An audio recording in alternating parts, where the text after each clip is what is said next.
everyone. Good morning.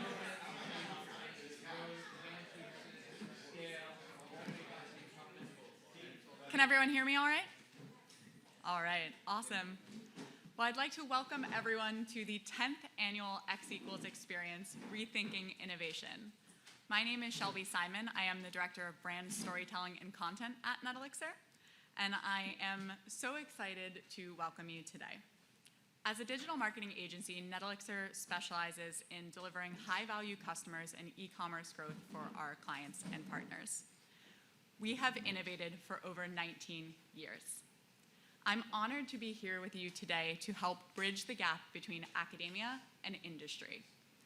Our event today promises to be packed with insights, and we have the privilege of hosting a number of great speakers. We have Adam Adler of New York University, Robin Dreek, who's from the FBI, so please be on your best behavior, and Sheena, who came all the way from Denmark today. These thought leaders will undoubtedly provide us with a wealth of knowledge and inspiration, specifically on innovation, something I know we are all excited to learn about. Our agenda's up here today, so please take a look, and if you have any questions, please find any of us at NetElixir. There's at least one of us at your table, and then of course in the back in the lovely purple jacket as well, you can always go to Emily. Before we dive into our exciting day, it is my absolute honor to invite someone I have been so proud to work with for over 5 years. I truly every day am so impressed by the innovation that he leads for our clients. Udain, please join me up here.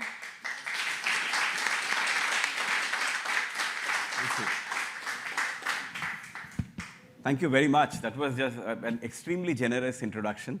But before I even start, a big thank you to all of you for joining us. It just feels surreal to really think about this community has been around for about 10 years now, or actually 11 years to be precise. And yeah, things keep changing. Yeah, I'm just searching for the clicker somewhere, but as you can see, I mean, that's basically me.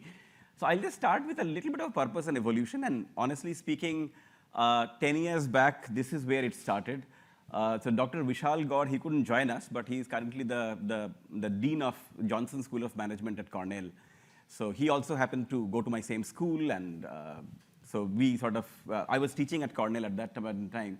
He invited me to sort of speak at his class, met with quite a few of his professor friends, and I was amazed as to how big of a gap was there between the academic world and the industry.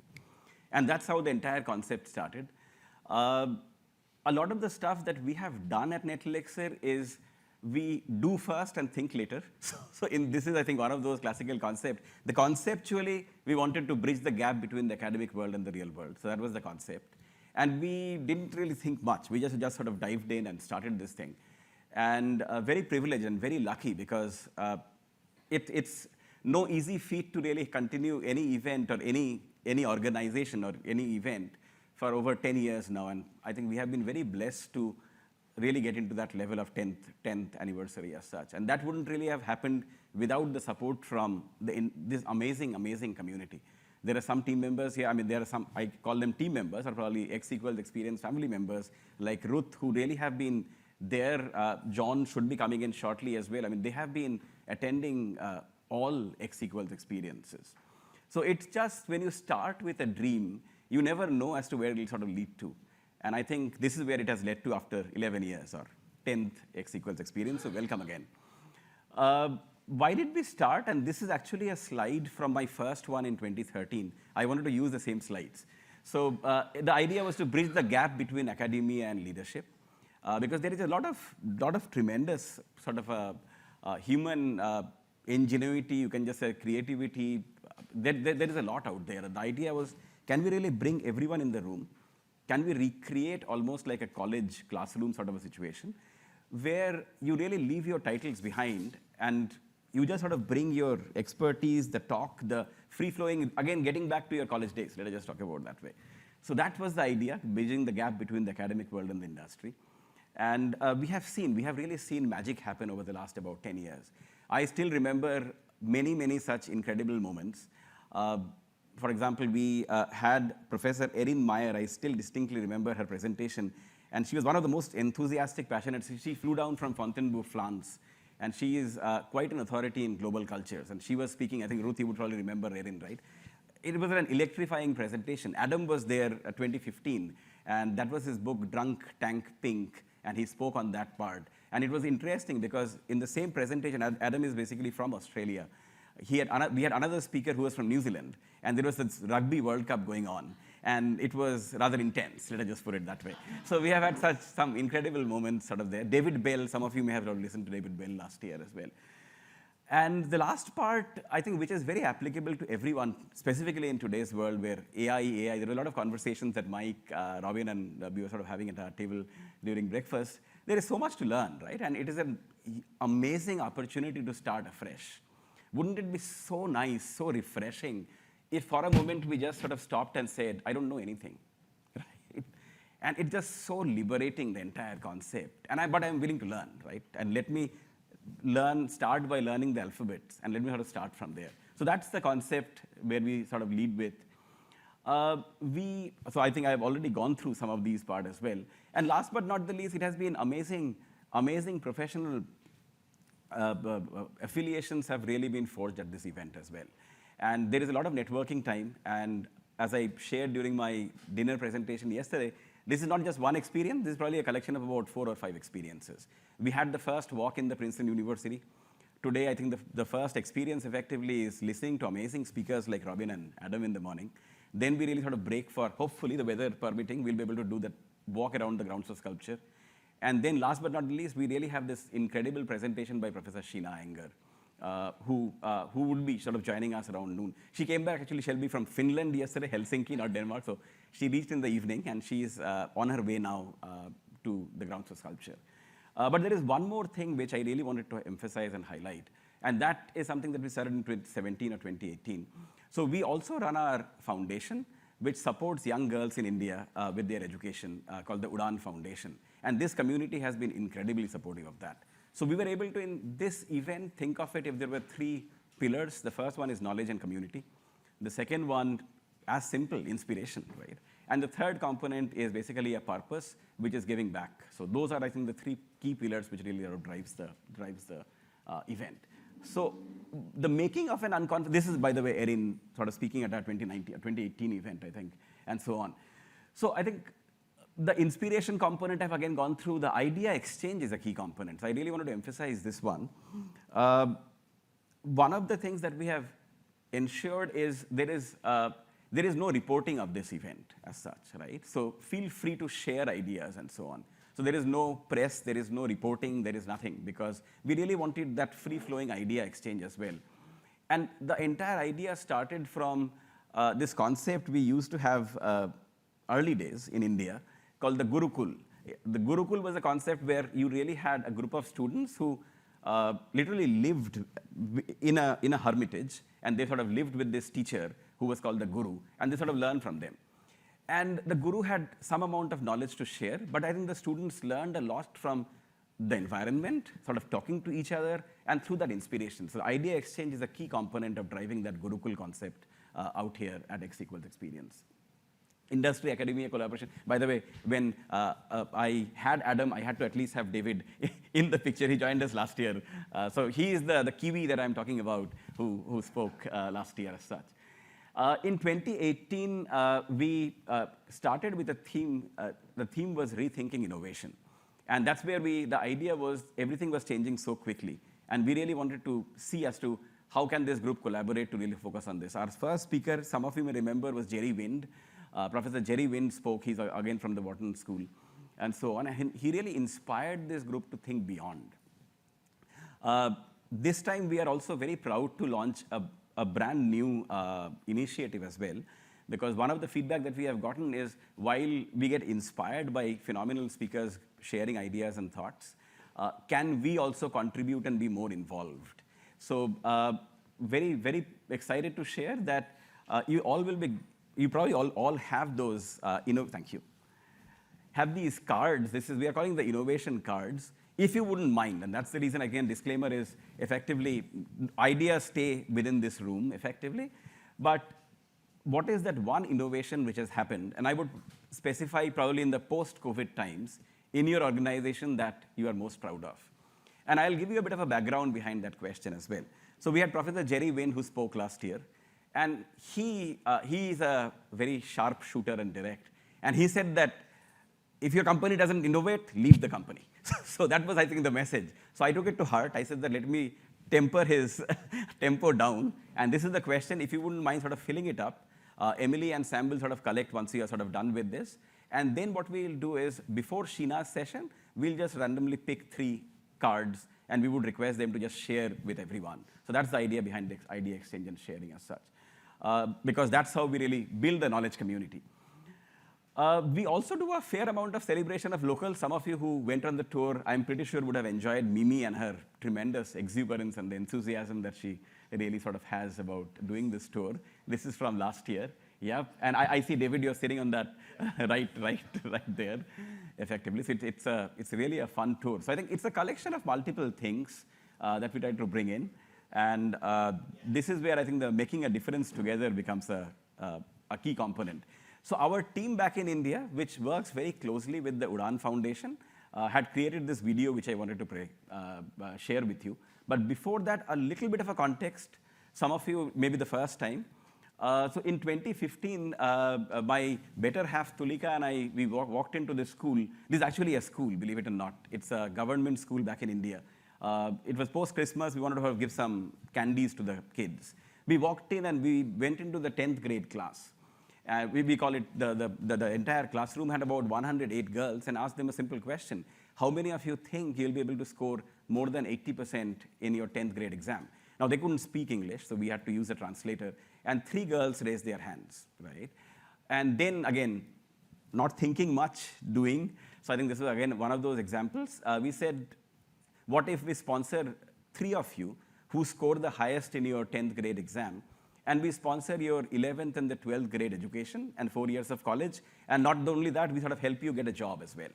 How many of you would want to work hard? And about 14 girls raised their hand. Anyway, long story short, I think 21 girls got more than 80%, 6 of them got more than 90%, and we sponsored the first 2 girls, and that's how the Udaan Foundation really started. So this is a video which captures, I think, in a way as to how exactly and what is the overall condition that these girls live in, and the massive social gap we experience, and this is our way of doing a little bit about it to bridge that gap.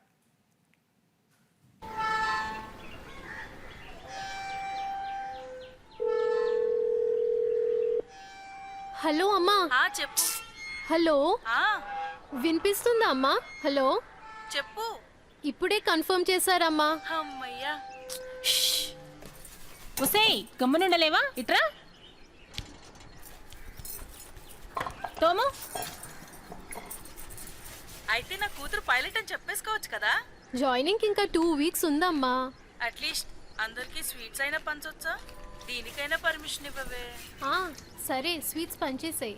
I'm so proud of your achievement, Keerthi. చాలా హ్యాపీగా ఉంది. ఏంటి ప్లేనా? నీకు గుర్తుందా, చిన్నప్పుడు plane sound వినిపిస్తే చాలు ఎక్కడున్నా క్షణాల్లో బిల్డింగ్ పైకి వెళ్ళిపోయేదాన్ని. అది మాయమయ్యే వరకు మెట్లు దిగితే ఒట్టు ఖచ్చితంగా పైలట్ అవుతామని అప్పుడే అనుకునేదాన్ని.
that was a quick video just to sort of share with you. I think there is a tremendous amount of inequality, I think, which is there. Thank you. Thank you. So what we have done so far, and when we say we, I'm talking about the X equals experience community, we have raised so far since 2017, in the last about 5 or 6 years, about $20,000. We do a raffle, which I'm pretty sure Sam and Emily can talk about. And 22 students. We also really, our NetElixir team members really act as mentors and help them in different areas as well. So like English communication, the women's hygiene and so on. One of the things that we have sort of started to hire a specialist now is very unique, and that's the reason I sort of get a little emotional on this thing. In many cases, one of the things that we never thought of is when the girl goes to a college, she is sitting beside someone at whose home her mom may be a maid, right? And I mean, India still as a society is extremely class conscious. So we were sort of seeing very clear, I don't know, it's almost like a clear line of divide creating, and many of these girls went through a tremendous amount of psychological thing as well. So we really had to take help from some psychologists. So really just sort of work with them, psychiatrists, and specifically just go through that as well. But again, credit goes to all of them. We literally are just the support cast, and they are the heroes of this thing. So kudos for them to really not give up and keep dreaming as such. So that's, I think, wanted to share. That's our mission. We want to get to about 12 girls next year and about 16 in 2025. And again, Sam sitting here and Emily, I think all of you would be sort of very familiar. We are doing a raffle as well, and any contribution from your side would really go a long way with these girls as well. I move on because Emily is sort of showing me the times. I already have crossed the time as always. I really wanted to introduce my very good friend and someone who has really been a big inspiration as such. I have a long bio in front of me, and I'm terrible in terms of reading through scripts. But very quickly, I mean, Adam is a professor of marketing at NYU Stern, and he is an undergrad from Princeton. And recently, I think in May, right, Adam, your book came out, The Anatomy of a Breakthrough. It's a very unique book. I sort of finished reading this book, a little bit of a spoiler. And the book talks about, I think, how every person, or even I would probably extrapolate, every organization gets stuck somewhere in the middle. The question is, how exactly do we unstuck ourselves? But let me invite Adam to sort of tell you more. It's really a privilege, Adam, to have you here. Thank you. Thank you.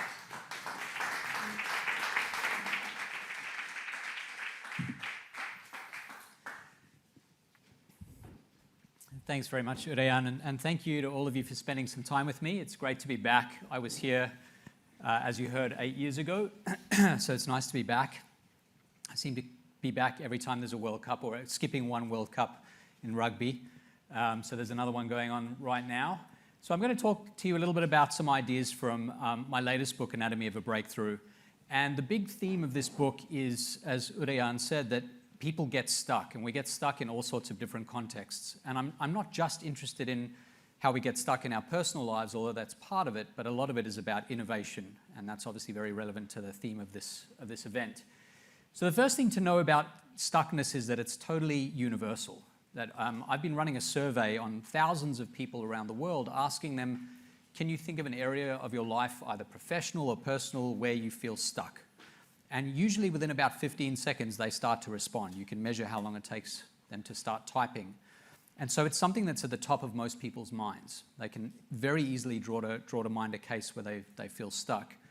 And so what I became curious about was whether this was sort of a quirk, it was just about some people, whether it was about everyone, and whether there might be some people who just don't experience this kind of stuckness.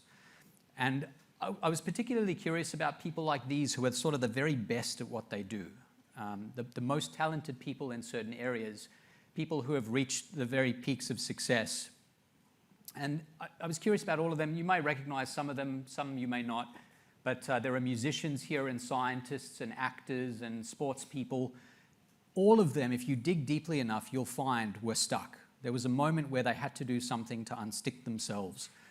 And so the question is, how did they do it? And what was this sort of fork in the road that led them down the path towards success versus not succeeding?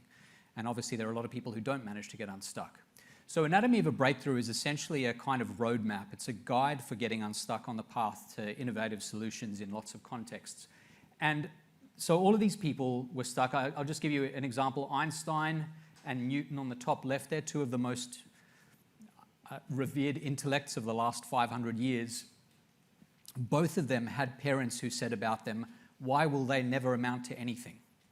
Because their work was so staccato. They would work really hard. And then Einstein in particular, we're not far from where this used to happen. He was at the Advanced Institute, the Institute for Advanced Study. He would do some of his work and then he would get tired and he would lie on his back staring at the ceiling for hours. And people said, there's something wrong with this guy. He's not really engaged. And Newton's father said the same thing about him. It seems like he works and then he stops and he can't get started again. So this is true of all of these people. In fact, Brie Larson, who has won an Academy Award for Best Actress, she had exactly the same experience growing up. She, again, felt very stuck. It turns out that this is a universal experience, as I said. And so the question is, how do we get unstuck? What do we do to get unstuck? And I want to share 7 principles for getting unstuck. This is not a complete list, but I think it's a really useful place to begin.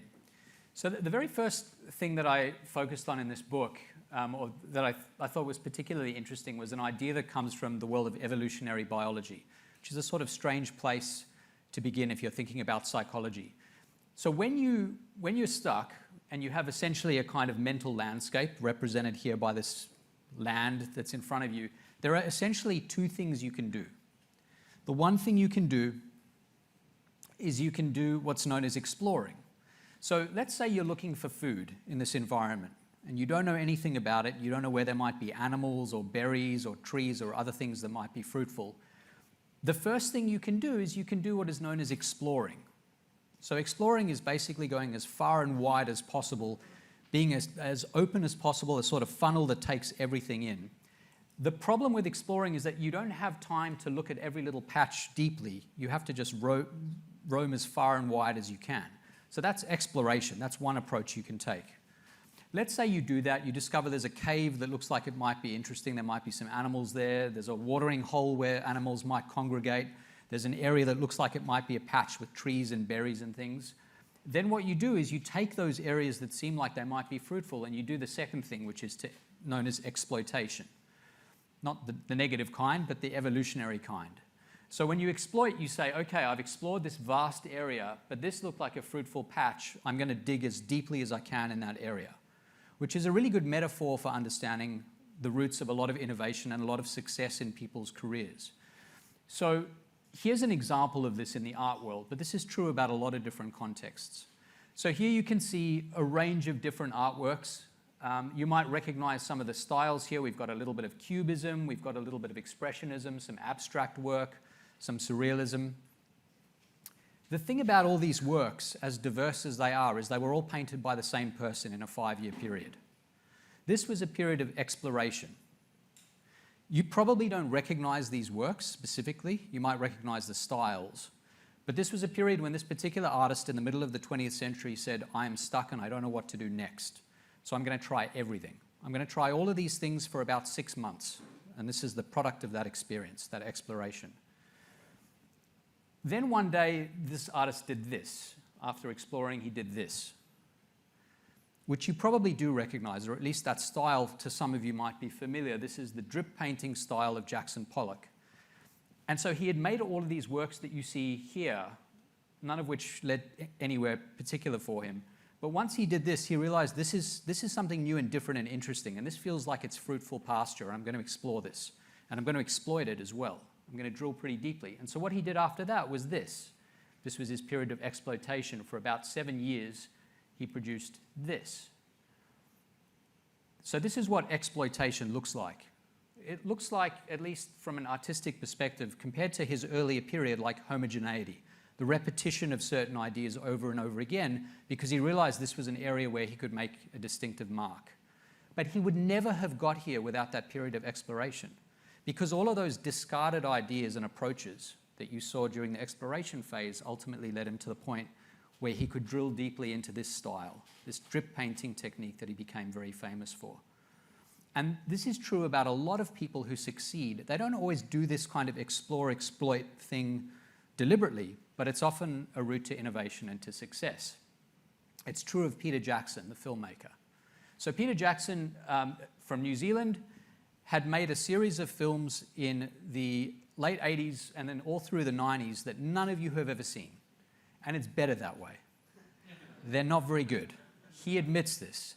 He made some terrible horror films, like just really bad. I've looked at little bits of them. I couldn't watch the whole of any one of them. I wanted to try to understand what he'd been doing the same way that I was looking into Jackson Pollock's past. He spent about a decade exploring all these different approaches, none of which led anywhere until he hit on this kind of fantasy genre based on Tolkien's work. And then he created 6 of the highest grossing films of all time, won lots of Academy Awards, and so exploited this area that he found through this period of exploration. Again, using the same basic approach that Jackson Pollock had used. The same is true in business for a lot of people. There are some very successful business people who do something similar. They're always sort of open to new things during that period of exploration. Good example of this is William Wrigley Jr. of the Wrigley Company. This company, when it first started in 1891, was actually a company that sold soap. And what he did was he said, I want to sell soap, but I think the best way to sell soap is to attach a kind of freebie to every sale. So what he did was he sold it with baking powder. That was the bonus. And as soon as he started doing that, he interviewed his customers and they said to him, yeah, the soap's fine, but we keep coming back because we like the baking powder. And so he said, all right, let me explore the baking powder industry. So the William Wrigley Soap Company became the William Wrigley Baking Powder Company. And then he said, but I've always got to have an add-on. Like I've always got to inspect the market for whether there are better ideas out there. I'm still exploring. This is only a year after he founded the company. What was starting to happen at the time was people were getting interested in this new product, chewing gum. So he made that the freebie. And he interviewed all his customers and they said, actually, yeah, the baking powder's fine. We could keep coming back because we and our spouses and kids love the chewing gum. And so it became the William Wrigley Chewing Gum Company. And that's where Wrigley's chewing gum comes from. And for the last 130-something years, this is the result of that. Had he not been exploring and open to these different options and ideas and open like a kind of sponge, he would never have moved from soap company to baking powder company to chewing gum company. There's a kind of openness. And what I often tell students at NYU is that that period when you're in college, that 4 years as an undergrad, that's obviously a period of exploration. Your default during these periods of exploration has to be yes. So you might have, what I often do is I'll show them the 3 emails over a 10-year period that totally changed my career. I got thousands of emails during that time, but there were 3 emails that led to a career in book writing, a career in consulting, and I can't remember what the 3rd one was. But if I had not said yes to a whole lot of emails that went nowhere, I would never have stumbled on those 3. So you've got to be open to all of these different approaches, and that's what exploration is. You can't say yes to everything forever, though, because eventually you've got to exploit. You've got to drill down. And that's where you get great successes like this, and Jackson Pollock's painting style, and Peter Jackson's films. Here's someone else who used a similar approach. This is Dave Burkhoff, who I had the privilege of interviewing. He's an American Olympian. He's won a number of gold medals for the US. He swam in the 1988 Games in Seoul and the 92 Games in Barcelona. The thing about Burkhoff is he doesn't look like other swimmers. He's quite a lot shorter. So the average world record holder is about 6'3" in swimming. Burkhoff's my height. He's 5'9", maybe 5'10".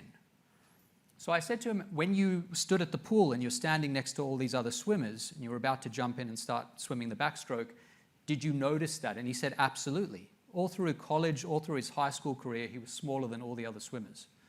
And so he realized that he had to do something to explore alternatives. He had to be open to these new innovations. So he worked with a coach at Harvard where he went as an undergrad in the 80s.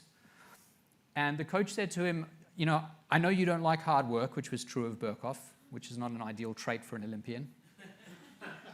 But I will let you swim an hour however you like, exploring new techniques, as long as you give me 2 hours of training before. So it's a 2-to-1 ratio.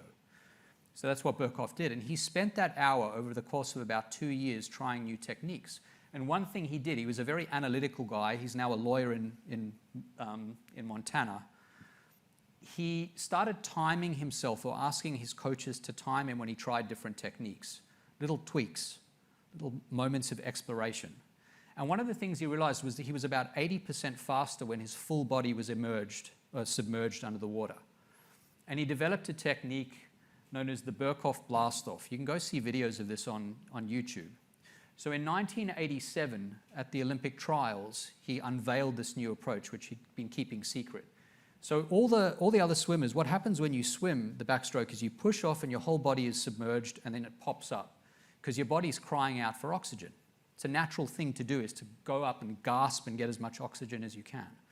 He spent a few months exploiting this new technique he developed and training his body to stay underwater for about 45 meters, so almost the whole of the first length of the first of 2 lengths of that swim. So when you listen to the commentators, they think there's a glitch. They don't know what's going on. They think there's something wrong with him as he's breaking the world record. All the other swimmers have popped up, and there's this one swimmer who's kind of bobbing along, completely submerged for the first lap. And that's where the Birkhoff blast-off was unveiled. He broke the world record in that swim out of nowhere. He wasn't even the top American swimmer at the time, but broke the world record. Every other backstroke swimmer, over a period of about 6 months, adopted the same approach. Everyone ended up swimming the Birkhoff blast-off. Unfortunately, some of them swam it better than he did, and they re-broke his world record. But that's what happens with innovation. You get that kind of herding. He continued training. He actually ended up winning another gold medal in 1992 because he may not have liked hard work, but he also didn't like losing the world record. He was pretty competitive, so he ended up spending 4 extra years training. This technique was so effective that FINA, the swimming body, had to make it illegal. And so it only lasted for a couple of years, and he had to retry a whole new technique. He went back to the drawing board, went through another period of exploration, and then exploited that new set of techniques again. So one question is, when people like Birkhoff and Peter Jackson and Wrigley, all of these organizations, they're trying to explore that period of exploration, how long are you supposed to do that for? How do you know when you're supposed to switch from exploring to exploiting? It's one of the trickiest things. How do you bounce between these two? You can't exploit if you don't have a good menu of options, right? If you haven't stumbled on the right thing, you're going to be drilling down into something that's not very fruitful. So one of the really useful principles is known as the creative cliff illusion. So the idea with the creative cliff illusion is, imagine I said to you, here is a paper clip. I want you to come up with as many creative uses as you can for a paper clip, and then I'm going to rate them for creativity. How divergent are they? How unusual are they? How practical are they? We can think of all sorts of dimensions. And the question you ask people is, do you think your best idea will be one of the ideas you have in the first 5?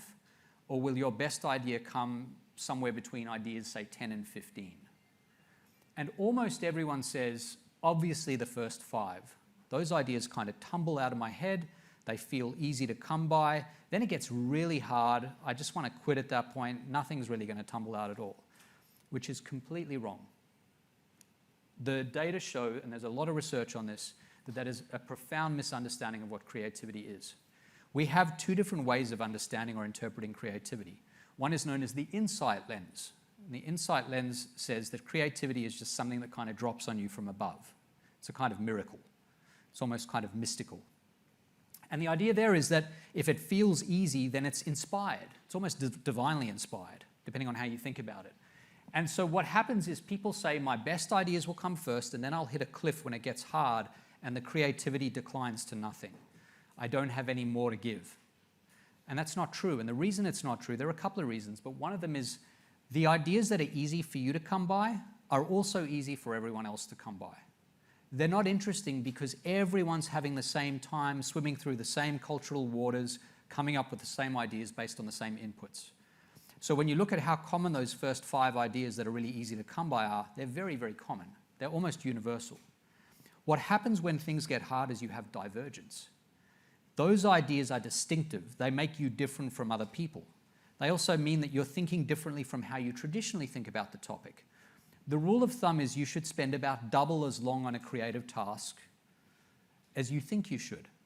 And that's because instead of there being a creative cliff during that period of exploration, there's actually a creative launch pad. The good stuff only starts to happen when it gets hard, which is why you need to spend all that extra time. People are very surprised by that, but there's a huge amount of data to show exactly that. And so these periods of exploration, when you talk to people like Berkhoff said to me, you know, I knew that there was something out there for me. There was a way that I could swim faster. I just hadn't found it yet. And I said to him, did it get hard? Did you think maybe you'd exhausted your options? And he said, oh, like 100 times. But I was at Harvard. I was swimming on the Harvard swimming team. I didn't really have an option. I had to just keep going. So he was kind of forced to go for longer than he'd intended to. That's not true for all of us when we engage in creative pursuits. But it's generally a good idea to think longer. And one of the really interesting things about this explore, exploit, explore path, where you go broad and narrow and broad and narrow and you bounce between them, is it has really interesting consequences across the long term as well.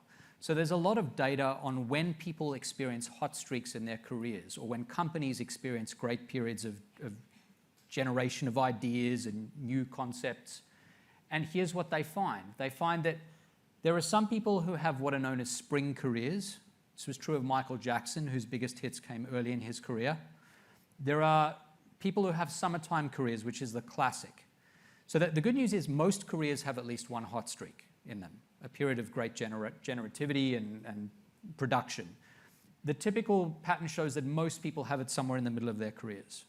You've got a little bit of experience and you've still got a lot of energy, and so you're producing this sort of pattern. Then there are people who have what is known as a winter career. Agatha Christie is an example of this. Her best writing came late in her life.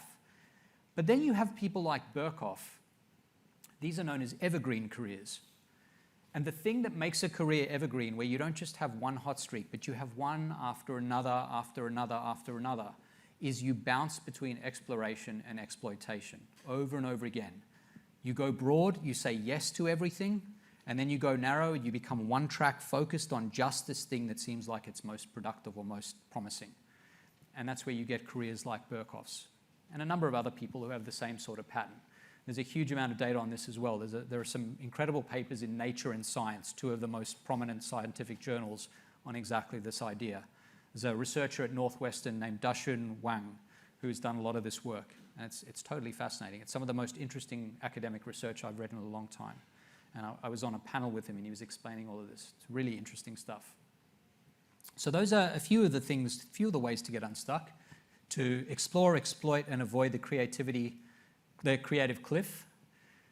The next thing is an issue that a lot of us face when we're trying to be creative or innovative is we get stuck in this sort of originality trap where we think that the only way to succeed is to be truly, genuinely, radically original, which is a trap because it sets a bar for us incredibly high. It's a little bit like perfectionism. So radical originality suggests that there are ideas out there that you can have that are just so divergent and different from everything else that exists that they are not going to draw on anything else that currently exists in either a marketplace or whatever domain it is that you're looking for ideas in. So that's radical originality. One of the things I do with my MBA students is I ask them, can you think of a radically original product that's been released in the last 20 years or so? And every time someone has an idea, I say to the class, okay, can anyone think of a product that is similar to, that drew from? It's almost impossible to come up with a product that is truly radically original. Almost every good idea is what is known as a recombination. It takes two or more old existing ideas and puts them together in a novel way. And so it's not that you're getting originality from truly original pieces. The pieces themselves aren't original. What's original is how they're put together. So how do you do this? One thing I've been doing for about 20 years is every time I see a good idea, I'll put it in a document that I have. The document's dated 2005, so it's almost 20 years old. And it has hundreds and hundreds and hundreds of ideas. I talk about this in my book. And so what you do if you want to come up with an original or new thing is you just take two of those divergent ideas that don't map onto each other in a particular way that makes sense and try to see whether you can combine them. Or you feed them both into ChatGPT and say, can you combine these for me? Because we can do that now. Which turns out to be very valuable. And this is what's interesting about this is even when you ask people who is truly original, like are there truly original people in certain fields that you can think of? People, for example, if you ask expert musicians, there was a survey done in the early 2000s asking who was the most original Western musician of the 20th century. And the most common response was Bob Dylan. So other musical giants said he was an original, the way he sang, the way he wrote music. There was something truly original about him. But when you actually asked Dylan, he said, that's totally untrue. I'm not original at all. I've combined like 6 or 7 different styles in a way that was new. In fact, there were musicians who were unhappy because they felt that he had borrowed some of their work without attributing it to them. So even people who seem like they are genuinely original are often not so original. Another great example of this is one of my favorite examples is Arlene Harris and Marty Cooper, who created a cell phone company that ended up selling a couple of years later for over $1 billion. So when you're trying to create a new cell phone, this was in 2007, same time that Apple released the iPhone. If you think back, a lot of adults who are using the iPhone said, I don't like this product, it doesn't really work for me, I can't type on it properly, where's the keyboard? They had a lot of sort of the kind of comments that you don't hear as much anymore because we're used to them. But there was a huge group in the population that said, we don't like this. That group was older adults who continue to say, if you ask older adults, do you feel like the tech world is made for you? They will say, I have so much money to spend compared to the other generations, but there are no products for me. So Harris and Cooper basically created a tech company that was designed for older adults. They essentially said, instead of creating a flash new thing, let's recombine old things in ways that make sense for older adults. And that's exactly what they did. And they created a phone called the Jitterbug. I don't know if you've seen the Jitterbug. This is it. So this is a phone that was released after the iPhone. It obviously looks like a creature of the 90s. And it is, by design. And it's, again, a recombination of old ideas that make sense given the context.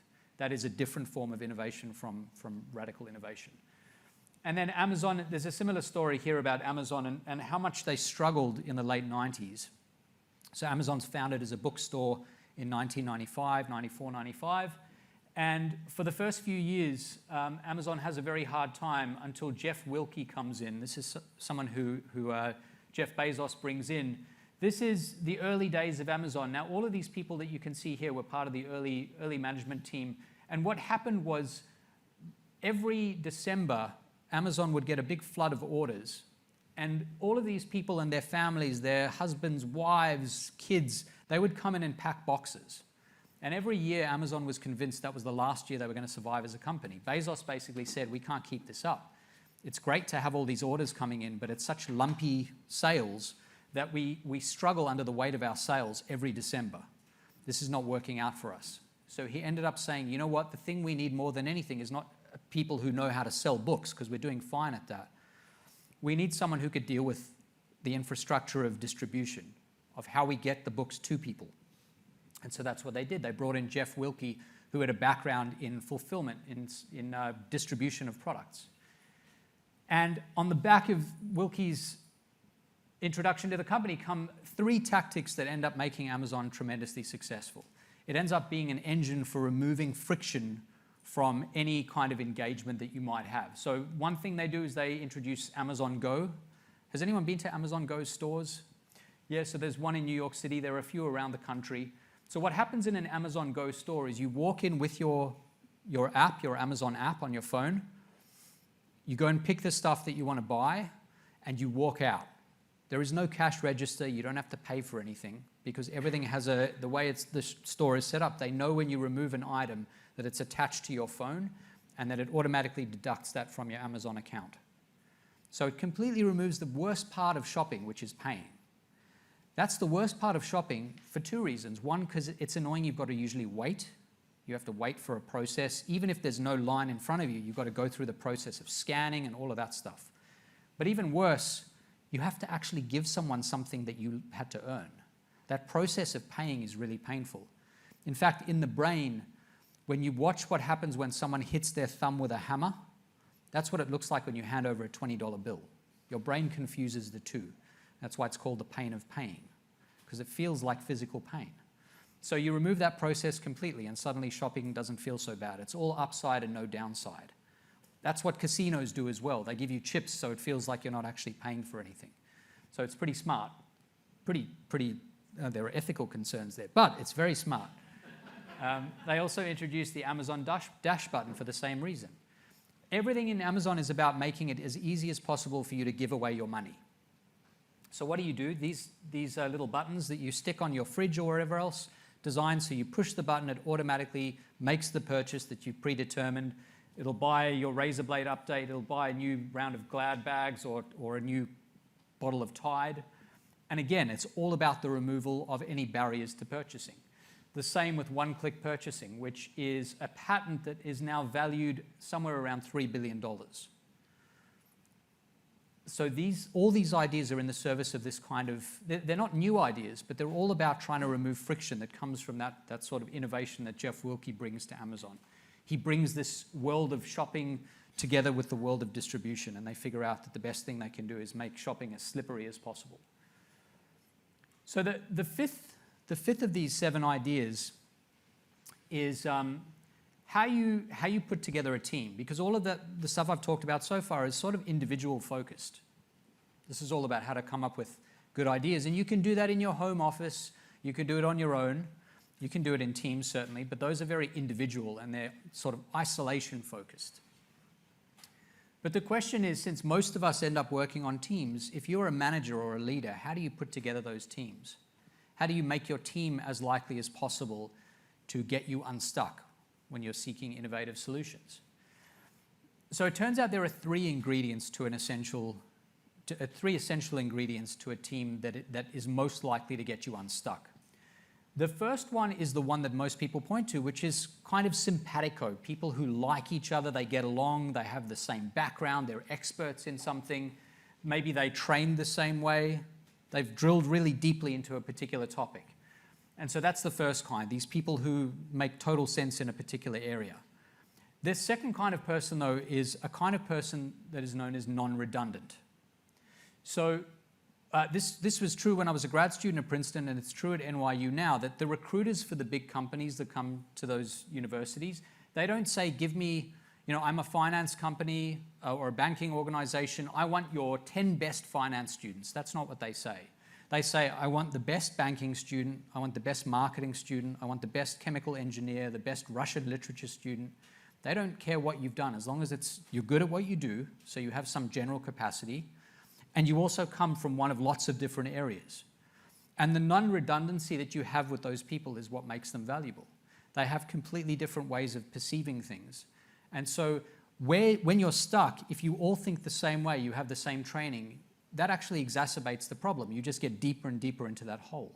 But when you have people who are from these diverse disciplines, they can learn whatever technical skills they need, but it ends up making them really nimble at getting the organization unstuck, at moving forward. So there's great value in those non-redundant agents.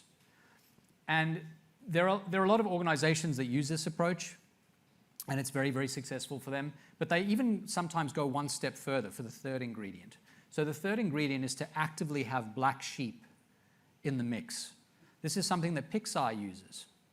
So Pixar, when they put together a team of people who are going to be working on a film, they will actively pick someone who disagrees essentially on some philosophical level with the rest of the team. So that looks like a few different things. One thing it looks like, and this has led to a lot of Academy Awards, is they might have a team of animation experts, and Pixar is known for its incredible animation. They're all going to focus on spending huge amounts of time and energy making a monster's fur look like real fur and water look like real water. They're going to spend tons of time and money and energy doing that. But then they're going to bring in a narrative expert who says, none of this matters if you don't grip people in the first 3 minutes. So we've got to bring in someone who says, you know what, we can focus on all that, but if the animation is 80% as good, but the story is phenomenal, that's how we're going to make tons of money and do a really good job with this film. And so you have someone who comes in who actively pushes back on the philosophy that everyone else has. So those are 3 essential ingredients. You want people who agree with each other and have the same background. They should make up maybe most of the group. You've got to have some non-redundant actors who can come in and say, well, from my tradition, this is how things look. And then you've got to have some people, maybe 1 or 2, who actively push back. And when you have all of those, that's an engine for unsticking. And we know this from a number of studies. One of the most interesting ones looks at the longest-running TV show of all time, Doctor Who. It's not huge in the United States, but it's very big in Australia, the UK, and some other countries. Doctor Who's been around since the 1960s. And because of its longevity, obviously the original actors are not acting in those roles anymore. There have been 14 people who have played the role of the Doctor. So in theory, the Doctor at some point dies and is replaced by a new actor. So the Doctor is a kind of being that inhabits a human body. I think we're up to something like the 14th one now. Generation. Regeneration, that's right, regeneration. No, please, thank you. Good to be corrected. We've got to have some non-redundant backgrounds here. So Doctor Who has also not just different actors, but it's got different production teams. Some of those production teams, you have producers, directors, writers who know each other really well and have worked together before. Sometimes you have what I've just described. You have people who have never really worked together before. They come from different countries. They have very different film backgrounds or TV backgrounds. And if you look at every episode that's ever been created and you ask experts who love the show, which ones do you like best?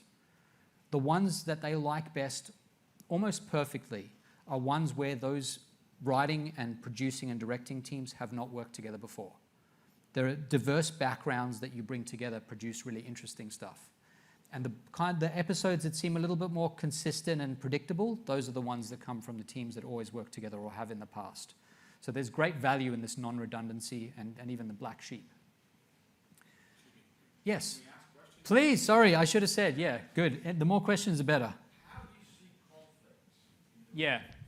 Is conflict necessary, or do those, does the non-redundant and black sheep need to fit into shape? It's a great question. So there are two distinct issues here. One is, what's your background? So this description of non-redundant and black sheep, it may sound like it describes a certain style of interaction, but what it's designed to do is just to describe your tradition or your view of things. You can be the politest, most lovely, warmest black sheep there is. And you're brought in, and if you have a good leader, the leader says, all right, we have this person who's kind of brought in to be a cat amongst the pigeons. They're going to do it really politely and in a way that makes sense given the processes that work. And then they can introduce those ideas in a gentle way. But it's really up to a lot of this is a leadership decision. Then there are organizations that are very well known, and some of them are very successful for having a very combative culture. I don't think, in my experience, that works very well most of the time. It leads to massive amounts of staff turnover. There are some organizations I'm thinking about specifically that I've experienced where when you speak to individual employees who feel liberated to speak, they'll say, this is a stepping stone. I'm out of here in 5 minutes. So for the long-term health of the culture, I think it's the black sheep who knows that they're brought in for that reason, but the leader who's managing the whole thing basically says, there's a process for this. We're going to do it gently. So that's very important, the difference between tradition and background and how you actually communicate those ideas. And you don't need a black sheep who's rude about it. Yep. So then, another big question. One of the things that happens when you have these black sheep and the non-redundant actors is things get complicated really fast. Humans are amazing at this. We take something simple and we just bolt on lots of other things. Even academic papers are like this. That's when I look at like the output of a lot of what I do, it's how does this academic paper look? When I send my academic papers to journals, I like writing. I make them as streamlined as I can possibly make them. By the time the reviewers get hold of them, one reviewer will say, well, I think you forgot to mention this thing. I'm like, yeah, I didn't forget, it's just kind of unrelated. But I'll put it in there so that you, in the next round, say, now I'm happy to sign off. You end up getting this kind of Frankenstein's monster of a paper that has like 7 traditions wrapped into it. It becomes way worse than the original version. And this is what humans do in groups, but they also do it as individuals. So there's a guy who wrote a book called Subtract named Leidy Klotz. And it's a great book. I highly recommend, if you're in innovation and you haven't read it, you really should. He is an engineer by background. And he has he's got a lot of great insights, but one of my favorite insights that he has is that if you give people a problem, like you show them a Lego construction and you say, this construction is a little bit unbalanced. I'm going to give you some pieces and I want you to fix it. I want you to make it so that it's balanced. You give them certain parameters. Sometimes you tell them that every brick they use, they're going to have to pay for, which is how real construction works. Almost everyone over the age of about 18 uses lots of bricks. They'll create a new little tower to support the part that looks like it's rickety. They add. When you give this to kids, kids will like remove one block and it'll become stable. They subtract. Adults love adding stuff. We are sort of in the business of making things more complex. But most of the best unsticking, and especially in the world of business, most of the cheapest unsticking comes from asking, what could I remove? Friction reduction, removing a step in a process, removing a particular interaction, taking a chain that has 5 steps and seeing if you can make it a 3-step chain. All of that comes from this work by Leidy Klotz on the benefits of subtracting. It's an incredibly powerful idea, and it just involves a change of mindset. The first thing you should always ask when you're coming up with these new innovative ideas on teams or as individuals is, what can I remove? What's non-essential? Does this whole thing collapse if I remove this pillar, or does it actually become kind of more stable and obviously less expensive if you remove bits of it? And so that's a great insight that comes from his work. Generally, subtracting and simplifying is incredibly important. I had this really interesting experience as a student in Australia before I came to the US. I was dating a girl whose dad is now a Supreme Court judge in Australia. He was one of the best advocates in the country, one of the best lawyers in the courtroom in Australia. There's a split in the profession. He was a barrister. So he used to get up in the courtroom, and sometimes he would be standing up and speaking and arguing for like 5-6 hours a day. And I was working at a law firm in the city at the time when I was still studying law. I was a paralegal, and he and I would ride the bus together. And sometimes he would get on the bus, he would be wheeling a trolley, and I'd have to help him. He'd have literally papers from the floor to here on this big trolley. And we'd get them on there because he'd have to take them to court that day. This was at the end of the part of his career when he was still a barrister. And we would get on the bus, and I'd look at this pile of papers, and it would take me probably 6 months to read everything that was there. And so I remember one day I was sitting on the bus with him, and we were chatting, and then he said, all right, I've got to go and read my papers. And I was like, what do you mean read your papers? We got 10 minutes till we get to the courthouse. Like, what does that even mean? And he basically said, look, my job is not to be more efficient at going through all of this material. I can't do it. No one could do this. You can't read all of this. I can't either. My job is to know that there are 3 things in here that matter. And the rest is completely either irrelevant, or it can be background knowledge, or it's something that I've gathered from my years of experience. And so what he would do is he would basically pick 3 of the pages out, he'd read them, and then he'd say, all right, I'm ready for court. And that would be enough for him. His ability to simplify based on his experiences and what he'd learned about what was essential. And that's also the business of subtraction. That you're not trying to hoover up just mountains of information.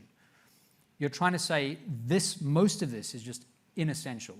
And I've started looking for that, and I think a lot of the most successful people in their fields are not the people who consume more knowledge. It's not the people who say, I read 300 books this year, although that's an amazing thing to do if you can do it. It's the people who say, hey, I just know what's essential. Here are the things that are essential. The rest, just let's cast that aside for a minute. It's great to be well-rounded and broad and all that sort of stuff. But if you want to really succeed, it's about knowing what you don't need to know. And that's where a lot of unsticking comes from. It's removing the chaff that gets in the way. I think there was an incredible lesson that he imparted. And he still does that now because he's a judge and he's delivering these judgments, and I still read them sometimes. It's just mountains of information that he knows how to hoover up better than anyone else. And then the last one is, I think when you're stuck, as a human, there is this tendency to kind of flail. So humans are very, very good at being physically stuck and getting unstuck. It's something that we've evolved to do very effectively. There's this phenomenon known as hysterical strength, which you read about in the newspaper from time to time, where you see, person lifts car off other person and saves that person's life. And then they interview that person and say, how the hell did you lift a car? And that person's like, I don't know. I just like this out of nowhere I could lift a car. And they're like, that's absurd. That's hysterical strength. Like with enough adrenaline in a particular situation, you become stronger than you normally are. That's great if you're physically trapped or someone else is. The adrenaline is very helpful. The same adrenaline in the context of innovation is incredibly unhelpful. And in getting unstuck, one of the first things most of us do is we rush to act. And it's often not the most advisable action. It's something that we do in the moment, kind of flailing and searching for a solution, but putting all our energy into the wrong thing. So there's got to be a whole period where you slow down, you go through some other processes. In fact, the first 3/4 of my book is about not acting. It's about doing all this other preparatory stuff. But when it comes down to it, and the last part of the book is about action, And the last chapter is action above all. The idea that obviously no matter how much preparation you do, the only way you're going to get unstuck is by some sort of action in the right direction. This is Jeff Tweedy. He's the front man for the band Wilco. He's a phenomenal guy. He's a Renaissance guy because he writes music, but he just as well as that, he writes books. He's got a new book coming out now, actually.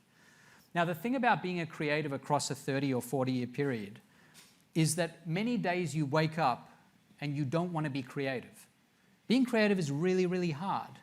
You've got to kind of be your best self to generate really creative ideas. It's not a thing that's easy to do. And so Tweedy has talked a lot about the struggles he has had with the creative process.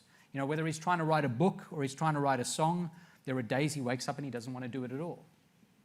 What he's done is he's mastered the difference between satisficing and maximizing. So maximizing, let's say you wanted to buy a car or decide whether to marry someone or decide which town to move to. That's a really important decision. Maybe the car less so than the other two, if we're going to rank them. Probably shouldn't have led with the car. But trying to pick who you want to marry, you should probably maximize, right? You're going to spend your life with this person. It's a very big determinant of all sorts of important outcomes. Maximizing means being very careful about the decision, trying to do what is ultimately going to lead to the very best outcome. You've got to spend a lot of time combing the information. That doesn't mean you have to make a spreadsheet about your potential spouse. I mean, that's not what I'm suggesting, but you've got to be thoughtful about it. It's not enough to say, yeah, that's kind of good enough, let's just go with that. Whereas a lot of the decisions we make, you can satisfice. Satisficing is where you basically say, there is a threshold, and as soon as I find something that meets that threshold, that's good enough for me. So satisficing happens all the time. Actually, it did happen when I bought my last car. I wanted a car that was a certain level of safety, because my kids were going to be in it, and I wanted it to be below a certain price, and that was kind of all I cared about. And as soon as I found that car, which took me about 3 hours, I bought that car. Now, someone else who really loves cars would think that I'm insane for doing that.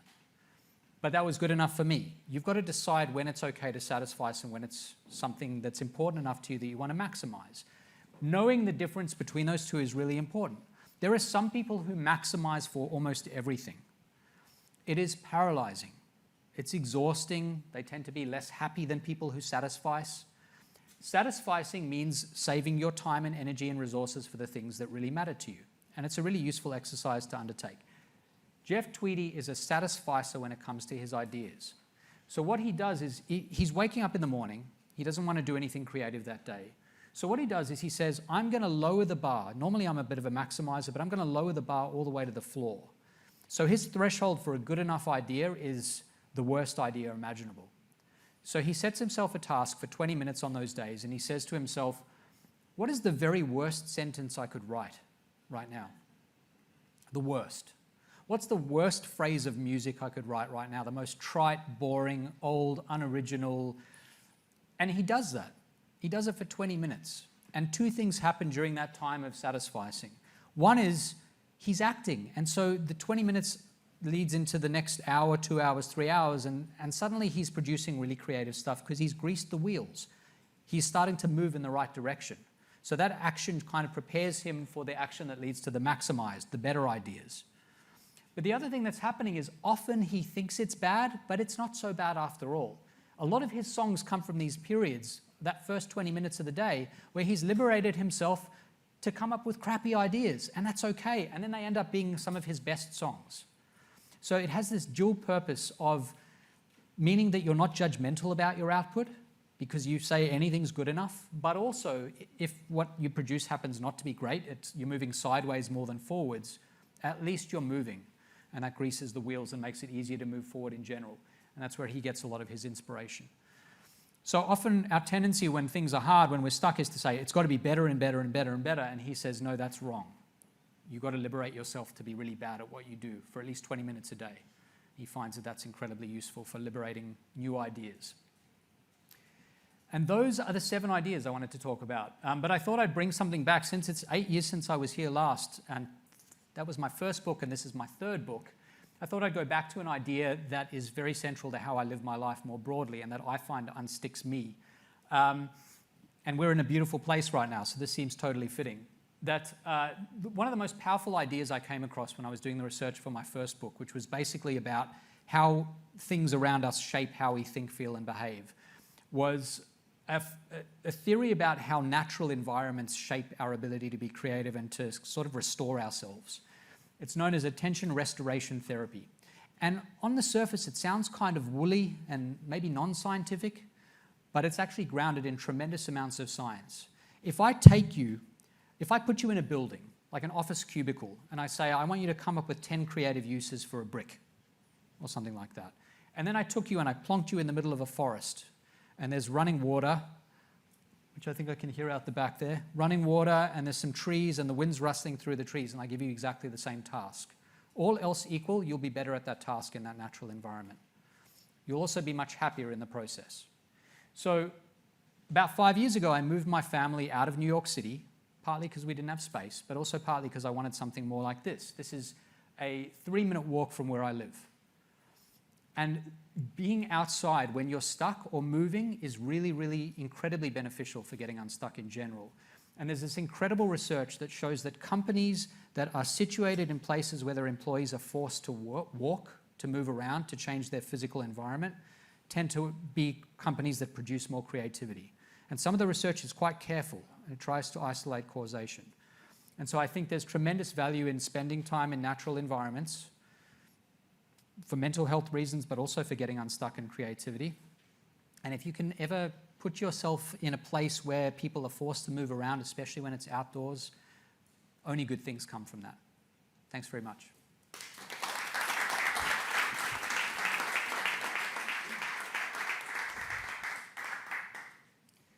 Any questions for Adam? Hi. So, talking about environment. Yeah. And unstuck, I've heard that there's a lot of research about doing certain activities like showering, where you open your mind Yep. in the shower. I mean, I usually come out afterwards and drive my staff crazy. All right. But it kind of frees your mind because you have to do something. You're actually physically showering. Yeah. But your mind is open enough because it's such a repetitive kind of action that you can think of things that you're stuck with. And I try to do that every morning to try to say, okay, let me see if I can free my mind about these issues that are preventing me from moving forward. Do you know anything about that research? Yeah. Or are there other things aside from showering? Very clean. But are there other things aside from showering that can be conducive to that kind of unstucking? Yeah, so I run 6 days a week, sometimes far, sometimes not so far, but that's my version of that. It's when the ideas kind of float in the background. And one of the theories is that when you're stuck, hitting the idea head on and trying with brute force to solve it is not as effective as coming at it from the side obliquely. And that's kind of what happens when you're focused on a routine.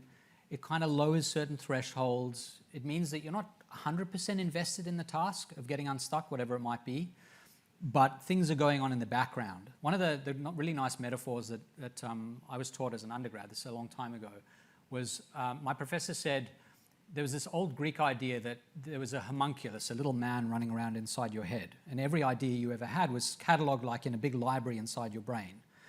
And one thing you can do, and you can do this when you're showering or running or whatever, is to say to the homunculus, there's an idea in there, I don't know where it is, but I want you to go find it, kind of ChatGPT style, where your homunculus is your ChatGPT, organizing all your knowledge.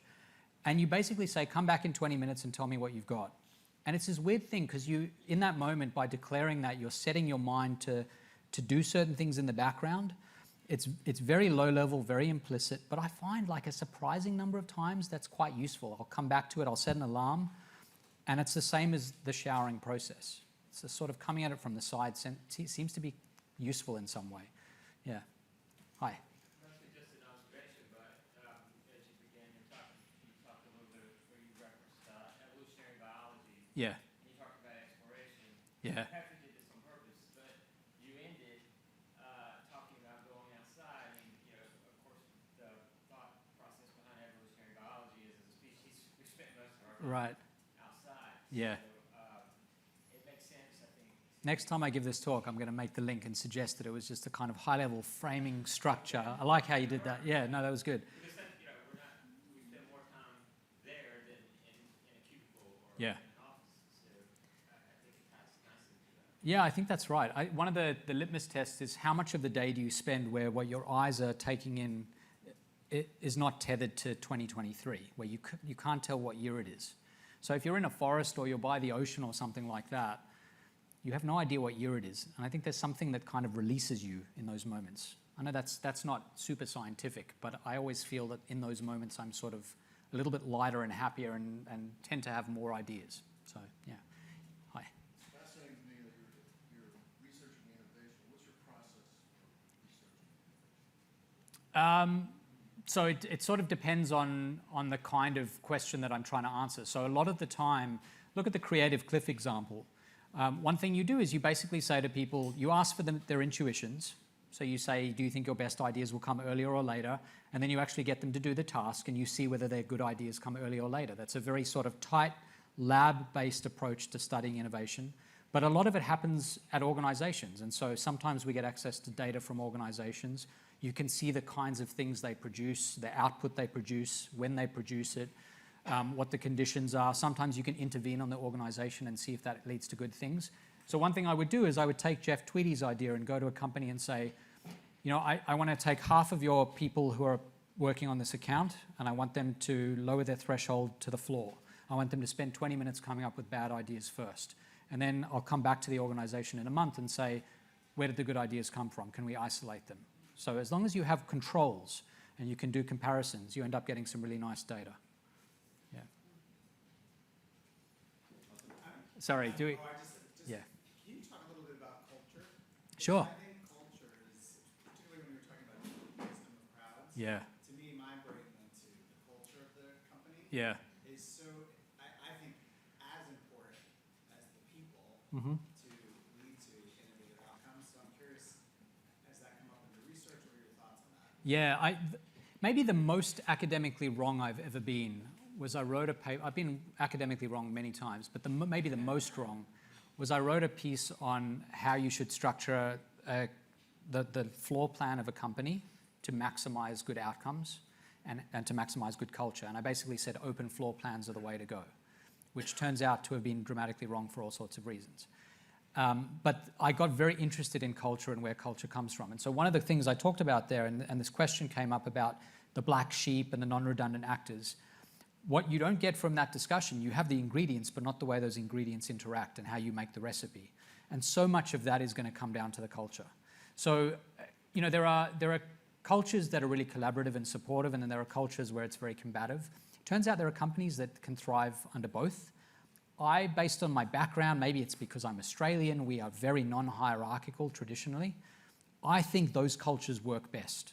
I think almost always innovation comes not from the pressure of time or from other people, but it tends to come, at least in my experience, from the Tweedy approach, the kind of softer, let's take all the other stuff out of the picture and then liberate you to do your best stuff. And so one of the most effective things I've ever seen managers do is to tell their employees, I expect you and want you to fail, and if you don't fail 3 times in the next 3 months in a way that you can explain and describe, I will consider your work over those 3 months not to be a success. Which I think is a really nice thing to do, and tends to be very effective for, you know, producing a diversity of ideas. There's a lot more to say about culture, but yeah. We like to say, fail quickly. Yeah, exactly. That as well. There are a few more hands. Do we have time, or should we talk when I'm signing the books, or? Ask the questions to Adam in person. So we'll be Yeah. signing now. So. All right. But thank you. Thank you.